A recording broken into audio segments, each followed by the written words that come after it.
From WNYC in New York, this is NPR's On the Media. I'm Bob Garfield. And I'm Brooke Gladstone. This week, we're talking about stuff we think we know about, but in fact, we don't know. From our archives, we've pulled stories of debunkings of stories great and small that have served as cultural signposts, sending us in the wrong direction. Some of these stories seem impervious to change because we like them as they are. They make sense to us. They fit in with what we think we know. Brendan Nyhan is a blogger and assistant professor of government at Dartmouth College. He's part of a team that for the last few years has been studying how people so easily ignore corrections to the record. The latest study tested a new way to blow past our inborn barriers, but it seems to have fizzled too. Brendan, welcome to the show. Thanks very much. Now, this study is building off previous research that you've done on correcting misperceptions, research, in fact, that we've covered on the show. But can you give us just a quick rundown of what those earlier experiments showed? Sure. My co-author, Jason Reifler, and I looked at can the media effectively correct misperceptions, which seems like a simple question, but no one had really tested that scientifically. And you found actually that when people had their misperceptions challenged, certain people at least were more likely to become more firmly entrenched in that belief. That's right. People were so successful at bringing to mind reasons that the correction was wrong, they actually ended up being more convinced in the misperception than the people who didn't receive the correction. So the correction, in other words, was making things worse. So tell me about your latest study. What we wanted to understand was whether it was possible to correct the misperception out there that Barack Obama is a Muslim, which has been shown to be held by 10 to 12% of the public, and another 25 to 35% isn't sure if he is a Muslim or not. So what we wanted to do was to see, is it possible to correct that misperception? And something that we already knew is that you can't say Barack Obama is not a Muslim, that by simply offering the denial, you get nowhere because people tend to forget the not, and the original statement in all its glorious wrongness is merely reinforced. That's right. The not seems to fade away. The canonical example in politics is Richard Nixon saying, "I'm not a crook." And after a while, people start associating Nixon and crook. So we thought the same principle would apply to Obama saying, "I'm not a Muslim." What we wanted to do was to test the approach of saying, "I'm not a Muslim" against an alternative, which is to say, "I'm a Christian." Sounds like a perfect plan. It only worked some of the time. When non-white students were interviewing respondents to the study, the message seemed to work, and in particular with Republicans, the group that was most likely to hold the misperception.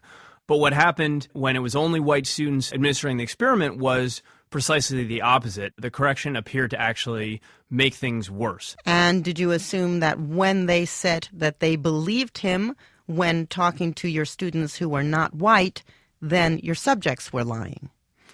We don't know if they were lying, but we do have evidence from a tool that tries to measure people's associations. In other words, their unconscious perceptions of Obama, that when the non-white students were present, people were giving responses that didn't line up with their unconscious associations. That's a nice way of saying you're suspecting that they were lying. I'm hesitant to use the L word, but it seems that it may have created an environment that people weren't comfortable saying what they really thought.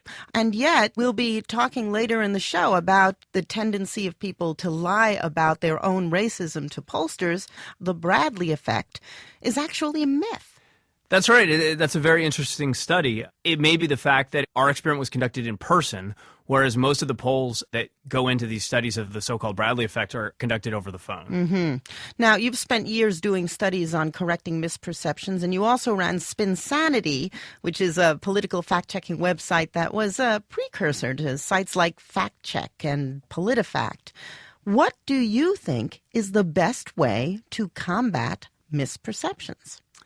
When we were working on Spinsanity, we had a group of readers who were very interested in finding out about political spin. And even then, it was incredibly difficult to get them to accept corrections that targeted the side that they liked the best. So you can imagine how hard it would be with the general public. So what I think is the most effective approach is to go after elites, to shame the people who are promoting these things, who are putting them out there. You're talking about the punditocracy and politicians, and you're talking about going to the wellspring of these misperceptions? That's right. One of the things we tried to do at Spinsanity was just to show in excruciating detail how frequently people like Ann Coulter and Michael Moore distorted the facts. And at some point, people have to be cast out of polite society. You have to simply say, that is irresponsible, and we're not going to give you our airtime, our print to make that sort of a claim. Politicians and talk radio hosts, they're going to push these things when it's in their interest to do so. It's a simple cost-benefit calculation. What I want to do is increase the cost. So, Brendan, how is this supposed to work? I mean, you're talking about people like Ann Coulter. Surely you're not going to be shaming these people. They're hard to shame, but we give them access to the megaphone, and the media has to exercise some responsibility in who gets airtime. Can you give me one example where this worked? Oh, geez. Yeah, I thought so. Weapons of mass destruction is better than it was in the aftermath of the war. People who believe that Iraq had weapons of mass destruction, it's still out there, but it's a lot smaller than it was. The reason why I'm asking this question is because this week we're looking back at some enduring myths that have been perpetuated by the media that have been very hard to dislodge. How hard should we be working to correct the historical record, or is it just a Sisyphean enterprise? There are things that at some point you have to just say it's water under the bridge and we can't undo the damage that we've done. But there are others that keep coming back up. The Obama Muslim misperception is underpinning all sorts of claims and insinuations that are still being made. So there is a continuing relevance to the misperception, and that's why it's so important to keep fighting it. Brendan, thank you very much. Thank you, Brooke. Brendan Nyhan is a blogger and political scientist at Duke University. Thanks for listening to this week's On the Media podcast, a free service of WNYC Radio. Find out where On the Media is playing in your area and support your local public radio station by going to onthemedia.org. You can support this podcast by making a donation at wnyc.org.